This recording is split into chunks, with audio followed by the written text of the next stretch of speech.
Welcome to Chainlink Research Reports, a YouTube series featuring research across the Web3 industry and academia with scholarship that expands our understanding of decentralized technologies.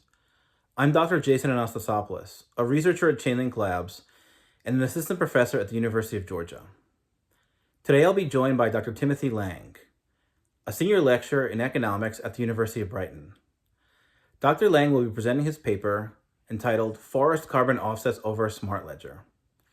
This paper discusses how blockchain oracles and smart contracts can help improve environmental sustainability through preventing forest degradation and assisting with maintenance. And now, Dr. Timothy Laing.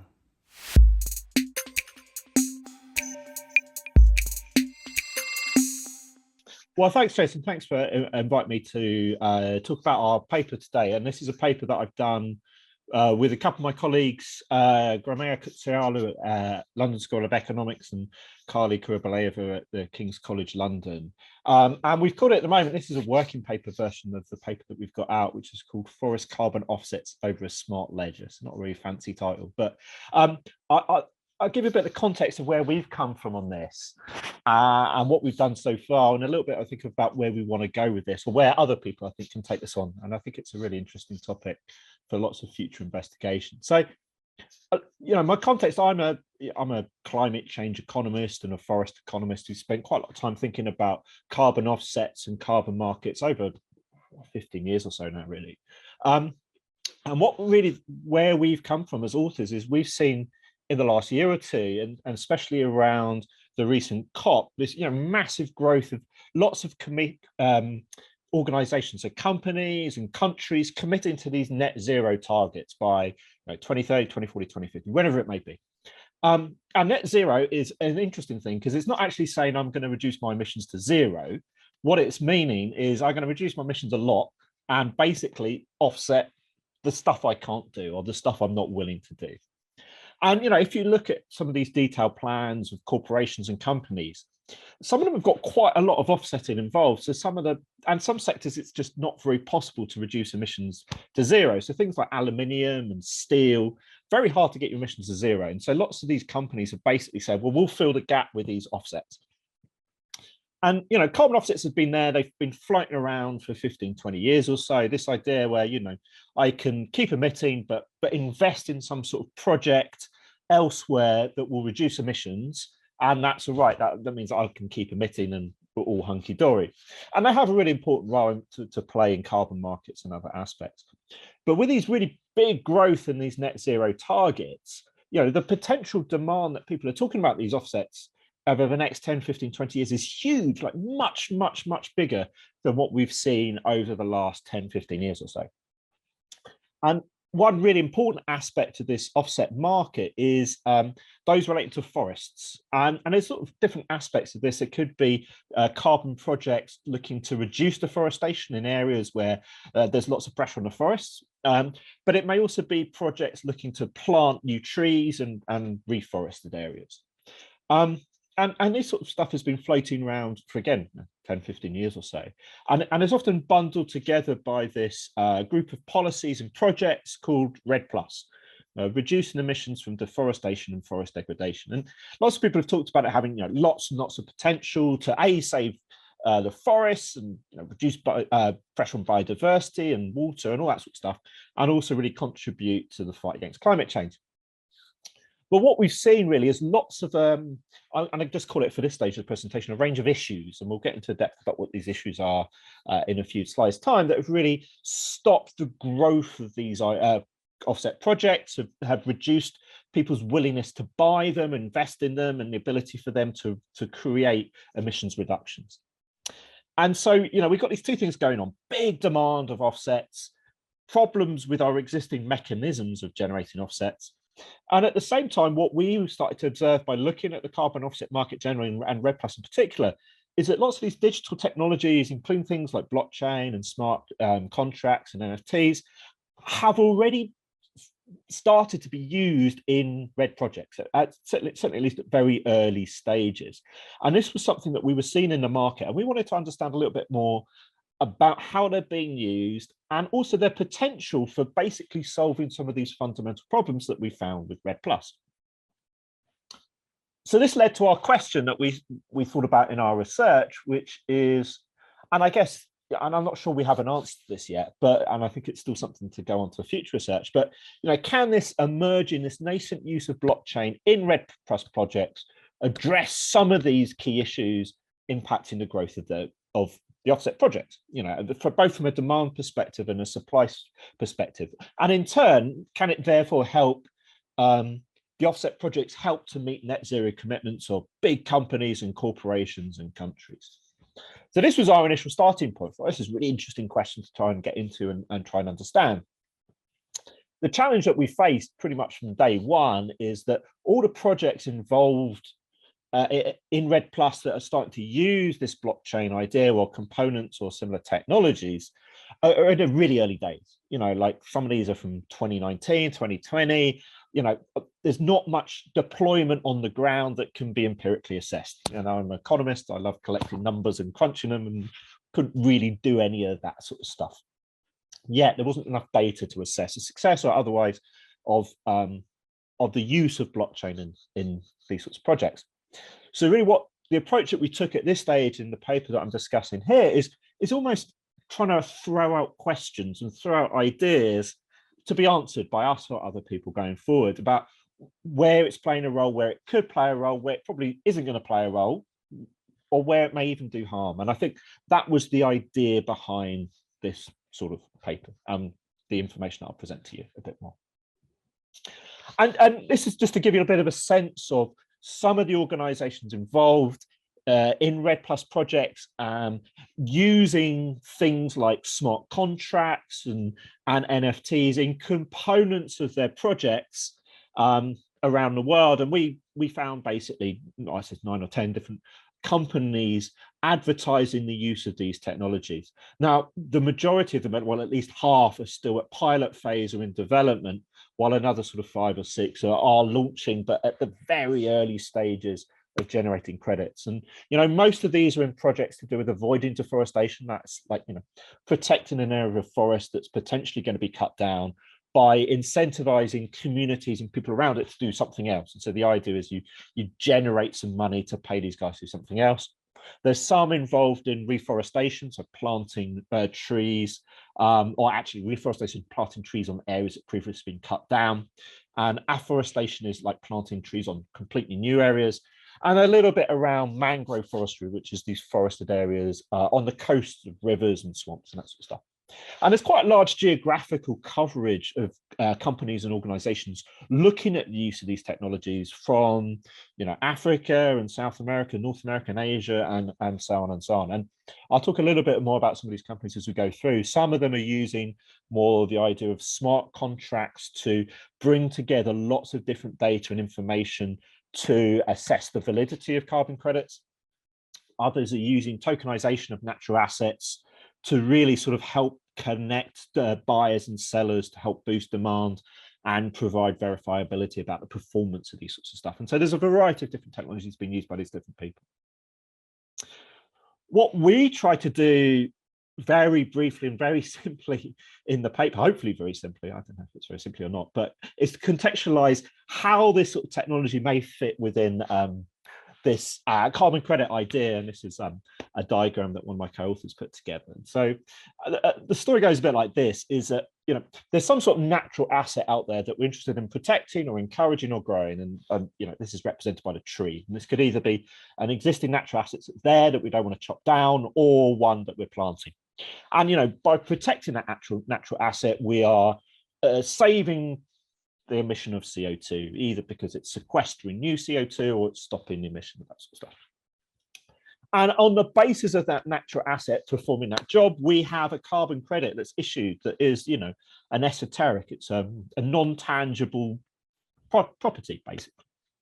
And, if we tokenize that, that could sit within the owner's app wallet or whatever it may be. Now, the validity of that carbon credit, the emissions reduction that's associated there with trees, is predicated on that tree still being there and performing its duty and basically sucking up carbon and not being chopped down and not being damaged.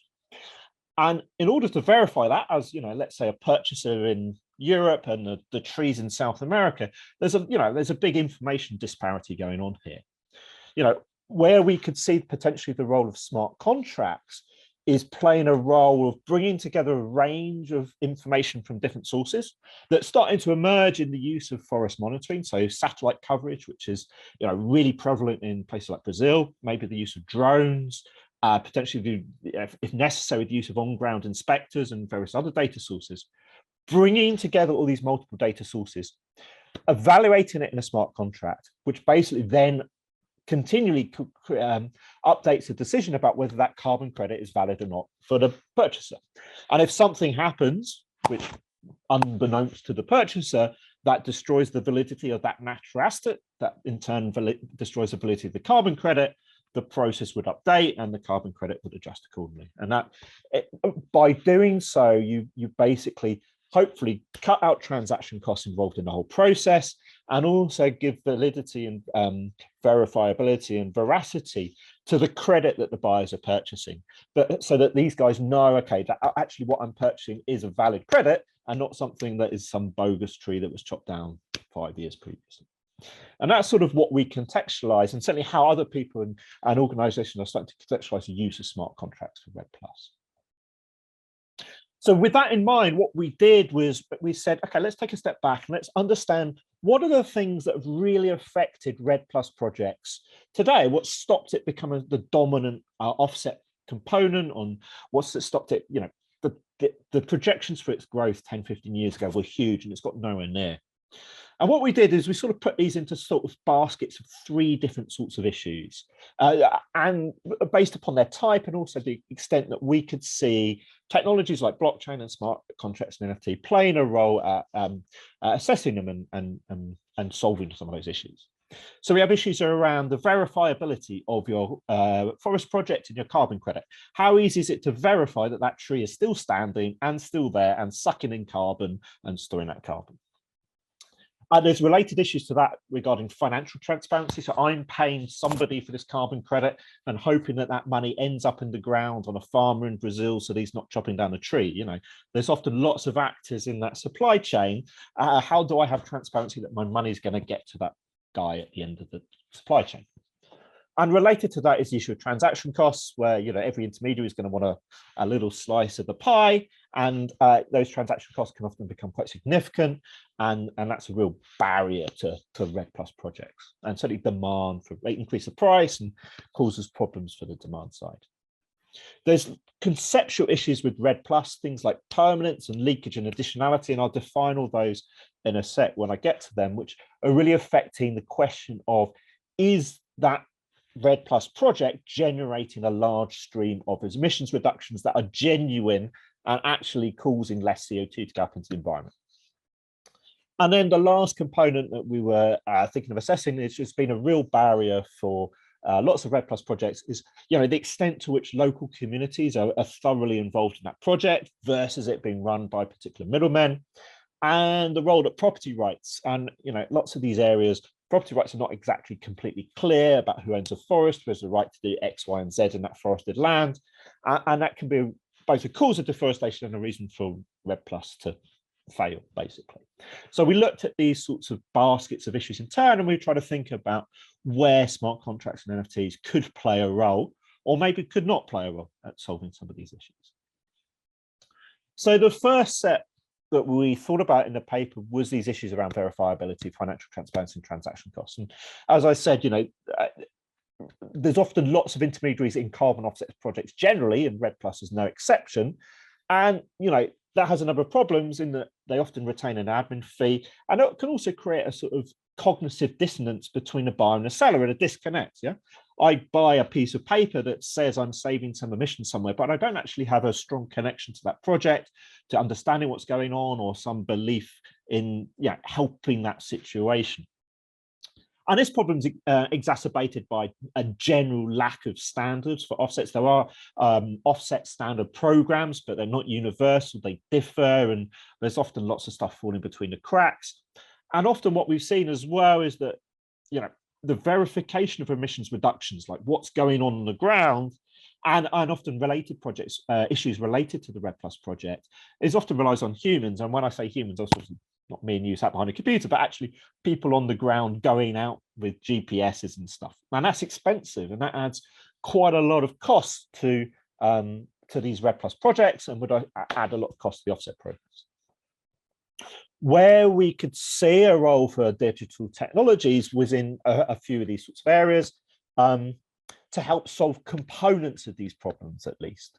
Now, one of the ideas that we discussed in the paper, and certainly something that's been used by companies such as Gain Forest, is, like I mentioned, the sort of use of smart contracts to bring together these data collection sources that are now emerging, are publicly available or potentially available at local level, depending upon the investment in technology. So, you know, satellite coverage on forest cover, seeing what's happened on land use changes in and around the REDD+ projects. If necessary, pinging on-ground verifiers to say, go out and look at this particular thing and see what's going on. And I think we could see a role, and certainly that's one area where the smart contracts are starting to play a role, which it helps reduce those transaction costs about human verification, and also improves that process of verifiability. Now, and I think there's different levels that this could happen, and we see potentially a role for, you know, things like smart algorithms that could help reach conclusions on different types of conflicting data, where we have something different between satellite data and drone data and on the ground data, and, you know, being able to assess the validity and veracity of those different sorts of things. So I think, you know, there's different ranges of technologies that could be employed here. And I think in this basket of problems, we also see a role for NFTs. You know, carbon credit isn't really a physical property. You know, it's a piece of paper, whether it's digital or whatever. It's a non-tangible thing associated with a natural asset, and that, we think at least, and other people have started to think about this, lends itself to tokenization, in that, you know, you can sell that unique natural asset potentially to a seller. And, you know, every tree is different. Every tree has a different level of carbon content. Every forest has a different level of carbon content. Now, often what's happened with REDD+ is that they've been sold generically. Yeah, so whether I'm saving a tree in Africa or South America, we apply a carbon content to that tree and I sell it generically. I think NFTs offer the opportunity for a much more unique seller, a unique product to be sold, and that can also help solve that disconnect between buyers and sellers, and potentially cut out the need for intermediaries, which again cuts out these transaction costs and this and potentially increases financial transparency. If I'm dealing direct with somebody on the ground for an NFT, there's not a whole bunch of other organizations that I'm worried about stealing my money, whatever it may be. So I think in this first basket of problems, I think we see there's potentially a big role that these sorts of technologies could play. The second grouping of problems are more sort of structural, I think, about offset projects. And there's three that we identified that have been identified a lot in the literature around REDD+.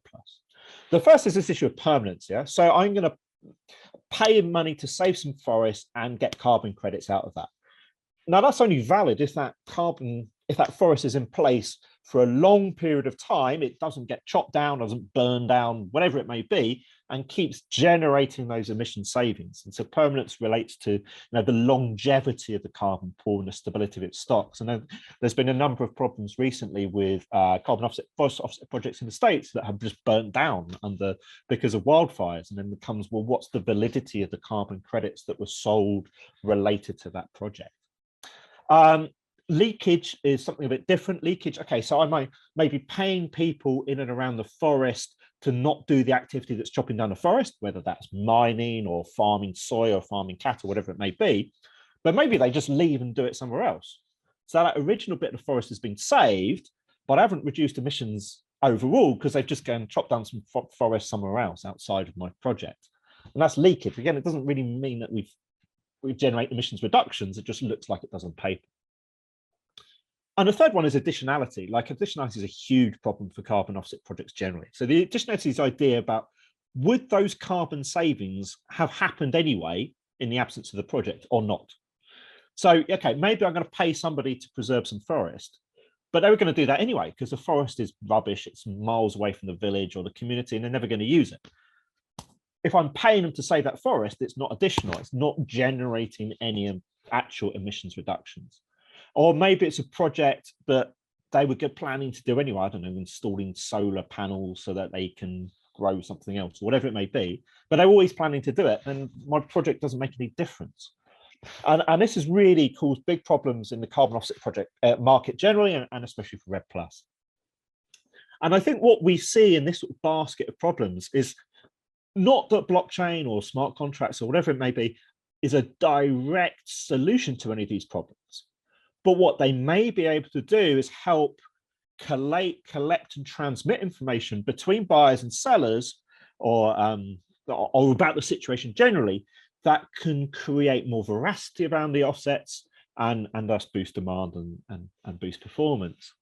And we talk about some of these examples in the paper, and permanence, it's not going to solve the problem directly that, okay, my forest may burn down in 5 years' time, or someone may come in and chop it down. But what you may be able to do through automating some of those processes is be able to more directly transmit information to buyers and update credits accordingly. So if I've got a wallet of credits that's offsetting my emissions, if there's a forest fire, suddenly my wallet might go down by 10%, because that's automatically built into the smart contract, and that whole process happens automatically. And so buyers, okay, it's still a risk for buyers. I want to buy one that's not at risk of wildfires, but it adds more validity to that purchase, because if something does happen, that credit disappears rather than still hanging around, which is what the case at the moment.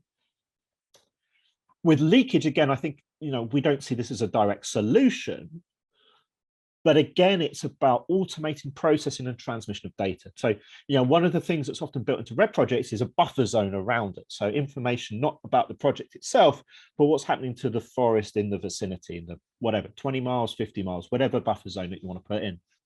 And what we could start to think about is, in the same way that technologies could monitor and process and transmit information about the project itself, they could also do the same for the buffer zone. And if something's happening in that buffer zone and it meets a certain threshold, we could remove some of the validity of the carbon credit, whether it's an amount of emissions or whether it's the emissions in totality, whatever it may be, to cope with that leakage issue. So again, it's a case of processing and transmitting that information between buyers and sellers. Now, additionality, and there's endless tomes of stuff about additionality of offset projects. Like generally, additionality is truly unknowable. Yeah, how will I know what you're going to do in the absence of this project or not? And we could spend a lot of time concerning ourselves with it, but it's still something to be thought about.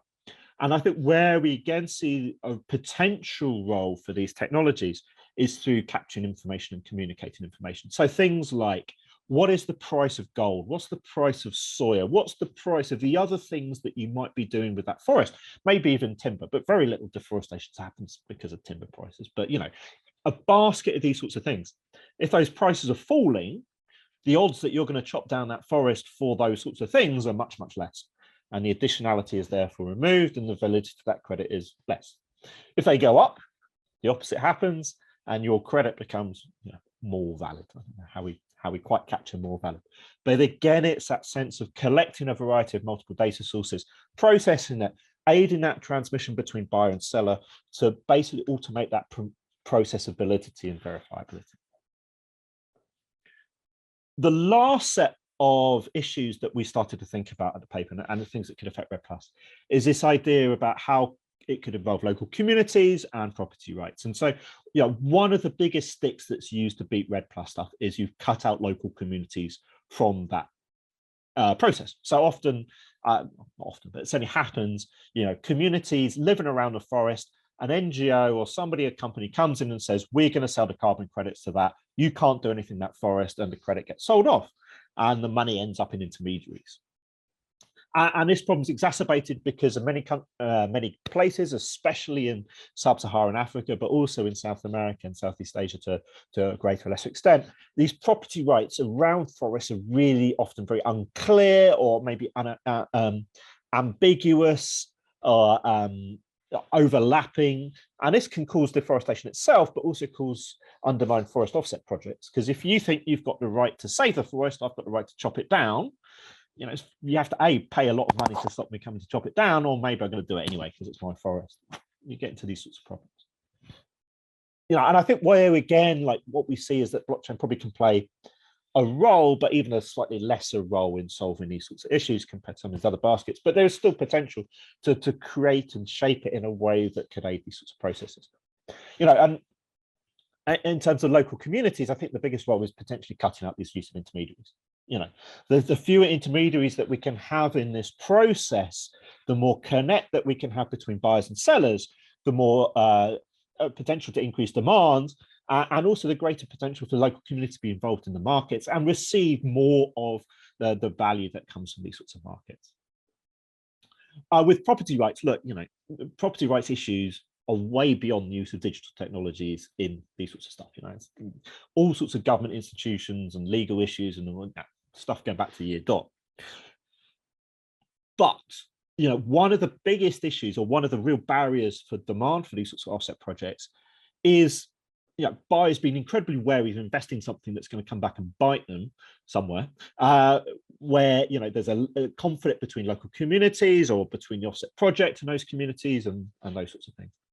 And again, it's in the sense of, can we build a structure that can help collate and communicate that information, such as around existing property rights contracts or new conflicts that may emerge through legal systems or governments, and integrate that into the other data that we're collecting about the REDD+ project and update the carbon credit accordingly if those sorts of things occur. And again, it's giving that sort of sense of security to buyers around that sort of system. One of the issues that we touch on very briefly about this paper is that, if we're talking about using these sorts of technologies within local remote rural communities in Africa and South America to engage in these sorts of stuff, what is the capacity to engage in relevant technologies?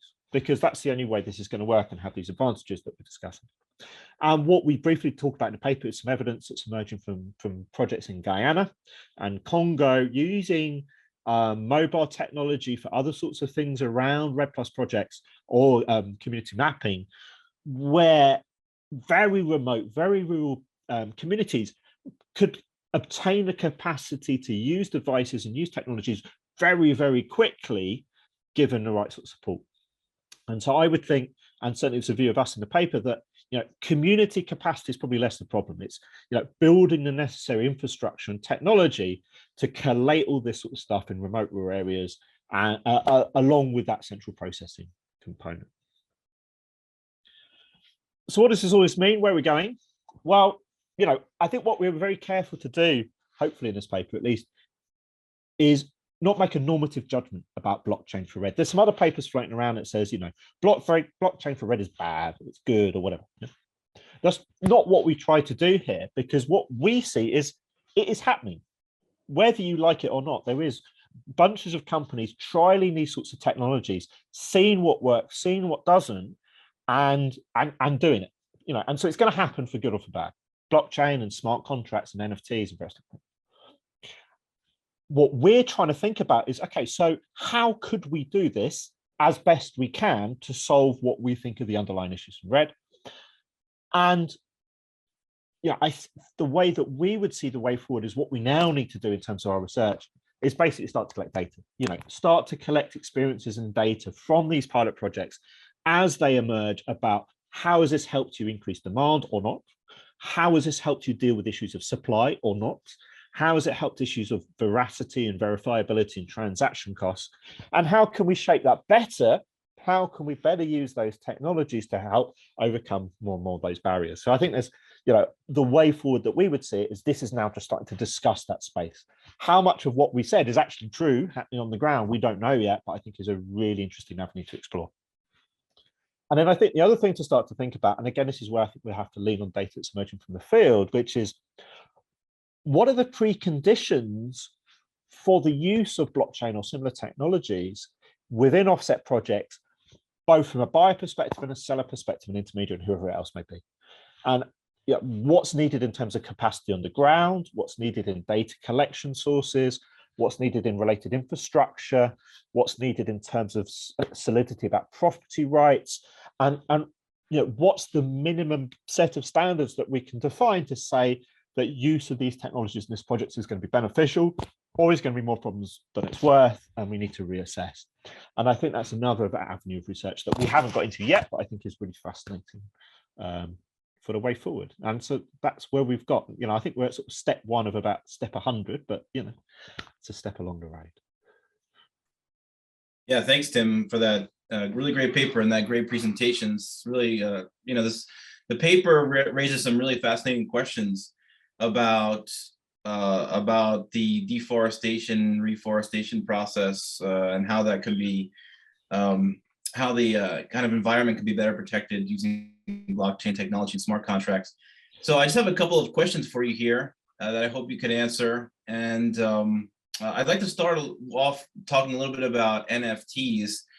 And in particular, do you think that non-fungible tokens or NFTs have a specific role in perhaps either preventing deforestation or encouraging reforestation in this program? I think there's certainly a role. I think the extent to which they're really going to take off, I think we still got to assess. But I think lots of people are trialing it and I think there's a couple of reasons why they're trialing it. I think why they could be really, really attractive.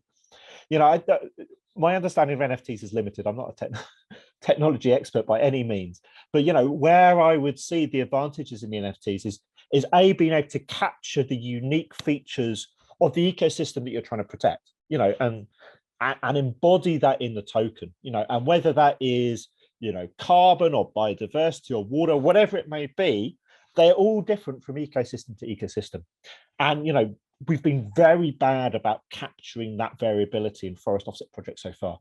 And the more information that's captured, the more accurate is going to be our sense of offsetting, that sort of stuff. So I think the ability to create really unique products relatively simply, I think is really, really important. The other aspect where I could see them playing a real role is that incentivization of buyers to get involved into the marketplace. And I think one thing that's put off, and I don't know, I'm certainly put off, and I'm a sort of expert in the area, is that if I want to go and buy a forest offset project, and for a company or a personal level, you Google it, and there's a whole bunch of different companies selling you different projects in different areas with very little sense of verification, very little, or it's very hard and very opaque for me to verify the activities of those intermediaries. And I'm not saying they're all bad by any means, but there's definitely a level of opaqueness and separation between me and the seller. And anything that we can do that I think can remove that disconnect and allow people to directly engage with communities on the ground and individuals on the ground, I think can help demand from a couple of perspectives. If I know who I'm buying it from, I'm not much likely to buy it. Yeah, that's sort of true for many, many products that we engage with today. And it also allows that sense of story and that sense of resonance to come through. And certainly when I did some different research about what was encouraging companies to engage in purchasing REDD+ projects, REDD+ credits a few years ago, what the companies want is a story. Yeah, they want a story about what's happening on the ground that they can sell to their shareholders or their customers, whatever it is. And if NFTs can help create a closer bind between the communities on the ground and the purchasers and help sense that story transmit, I can only see it as a positive thing for boosting demand. So where I would see this role, I see NFTs role probably less on the sense of verifying that the right things are happening, but more a sense of engaging more people and giving people more confidence to invest in those forest offset projects, rather than being wary of, okay, is it going to perform? Who am I paying? Where's my money going to? So I think from that perspective, I think they could have a real role. I think what's going to be interesting to see over the next couple of years, and there's 4 or 5 of those companies that I showed up on the slides are doing tokenization of different parts of natural assets, is what is the appetite out there for demand? Like, it's, for me, it's like many of these things, NFTs and art, I don't know, this is from my layman's perspective, seem to have just gone crazy in the last months. Yeah, it seems to be everywhere. And maybe that same thing is going to happen with natural assets. And I think it's really interesting time to assess how much it gets over those demand barriers. And if it doesn't, what else might we need to do to it or add to it to help overcome those barriers? Thank you very much. So related to this idea of data, of kind of the ability to have more data to understand how the market works, I'm really interested in this idea of reducing additionality as a social scientist. to a large extent. So do you think that, for the audience to describe again what this idea of additionality is, it's basically, as I understand it, the notion that it's hard to measure the effect of any particular carbon reduction program, right? Whether the amount of carbon is actually offset by the program. And that brings me to this question of causal inference, which is, of course, in your line of work, is something that economists are extremely concerned about. Yeah. And so I was wondering if you think there's any way that this blockchain technology, or perhaps smart contracts specifically, could aid in measuring the causal effect of carbon reduction programs through perhaps having access to more data or something like that. Do you have any thoughts on that? Well, I think so. It's such a big issue. Like I always swing between two pools on this sort of stuff. And on one hand, I think, it's a really big issue. We're going to waste all this money paying people to do stuff they're doing anyway. It's such a waste. And that's what my economist resource management perspective comes in. And then my sort of financial accountant say, well, if I'm going to spend all this money paying to assess whether it's additional, is it worth it if I'm only a few projects that are not additional, if you see what I mean? So I think there does need to be some sort of balance to that. Like, the analogy I always tell my students is, should I pay you to stop smoking? Well, for most people, obviously not. But then if I'm only paying you 10p to stop smoking and a few people do stop smoking and save their lives, maybe it's worthwhile. And so it's that sort of issue. I think that it comes again back to this question of data, and I think that's where, again, maybe we could see blockchain playing a role, and the ability to harvest, collate, transmit, process, and communicate data. And again, it comes back to this question about prices, I suspect, in a lot of cases. People chop down the trees for a couple of reasons. A, because I can get away with it, and B, because it's going to make me some money generally. And whether that's the money I need to live or the money I'm making to make a big profit, whatever, there's a whole, basket of the amount of money that people are making out chopping down the trees. And, the more money I can make, the more I'm incentivized to chop down the trees. And that's a function of the prices and costs and my ability to source land and all sorts of stuff, of which we know very little, or can assess very little on an ongoing basis. And any technology that I think could allow us to bring together things like the price of gold and beef and soya on the ground in rural Brazil, along with the cost of labor and the cost of hiring a guy to chop down the trees and the prices in the local market, and assess all that stuff together in a real-time basis, I think can only help assess the additionality of what's going on. And it might be that we do it for an exercise and actually most of the stuff is additional and it's fine, we don't need to worry about it. Or maybe it's not, and I honestly don't know in between where to go with that sort of stuff. And I think one of the real challenges is that, the most additional projects are probably also going to be the ones that's hardest to assess, on that borderline of additionality. We only have to pay them a couple of quid and they'll do it. They're cheap, they're wonderful, but they don't look very additional. If we can use data harvesting technologies, should I say, or data collating and processing technologies to bring together the individual circumstances of projects and help that assessment, I think it can be only the better. It's sort of similar to that idea of permanence and leakage. To truly assess the performance of these offset projects, theoretically, you need huge amounts of data about all of this stuff from hypothetical scenarios and what's going on now. And to date, doing that sort of thing has been beyond us. But hopefully, with some of these technologies, I think some of that might be more within bounds going forward. And that makes a lot of sense.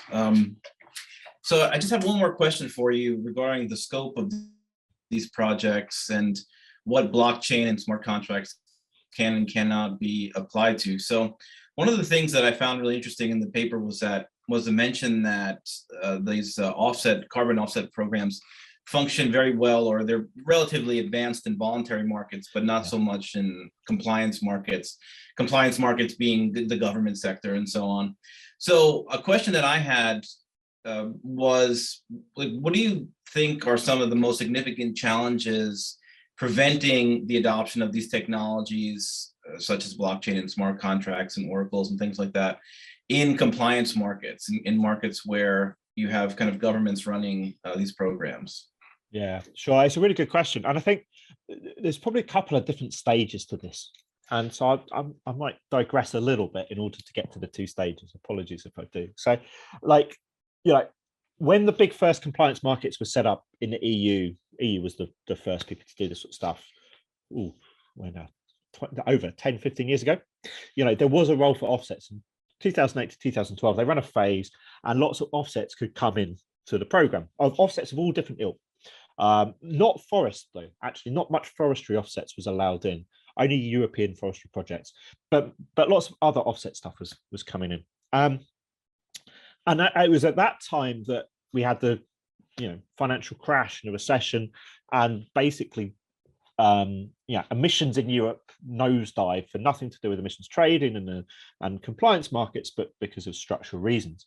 And so we had all these credits floating around. And so after that, EU said, in order to boost the carbon price, we're going to keep offsets out of the system because you wanted to get the carbon price up high.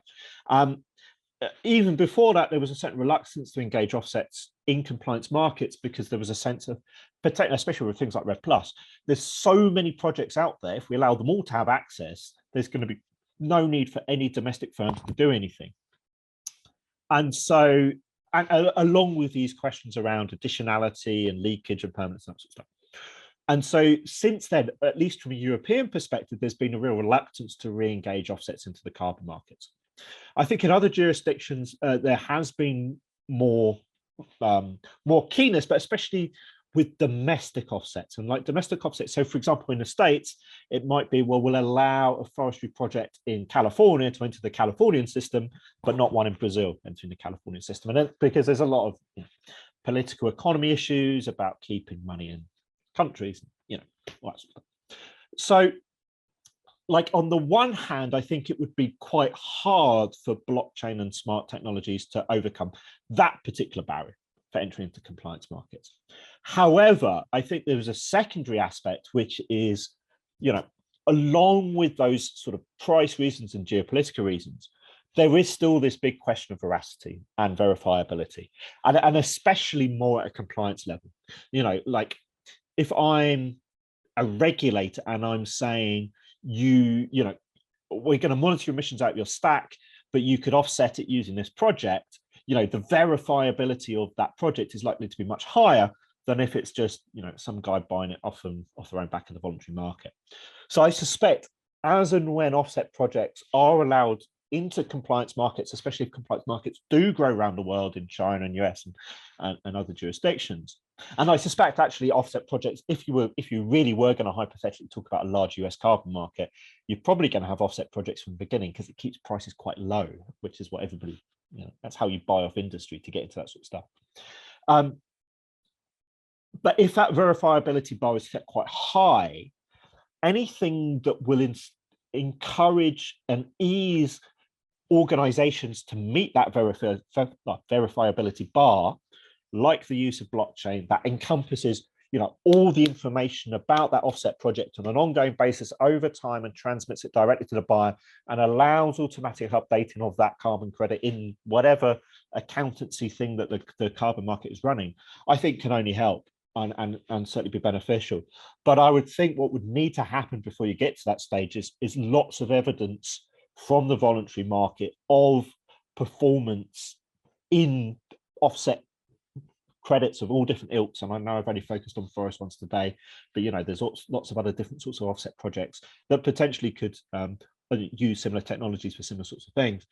I think they want to see an evidence-based, it has worked, it has produced demonstrable results of improving verifiability that would then allow offset markets to meet whatever barrier the regulator would put on.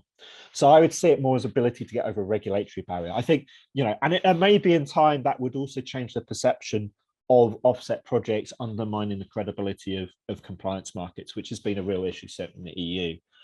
But I think that's probably sort of a secondary step to its role in this market after proving its success in the voluntary market, and I think in the absence of a US-based emissions trade, national level, federal level emissions trading scheme, the voluntary market, if people are going to meet their net zero commitments, are going to dwarf compliance markets very, very soon. And so there will be lots of evidence from that to I think use as a sort of, not necessarily to beat the regulator with a stick, but to sort of show that this can help and aid in those sorts of projects and those sorts of issues. Great, thanks so much, Tim. So that's pretty much all the questions I have for today. Thanks so much for this really fascinating presentation. I really appreciate it, and for this great paper. Thanks, Jason. My absolute pleasure.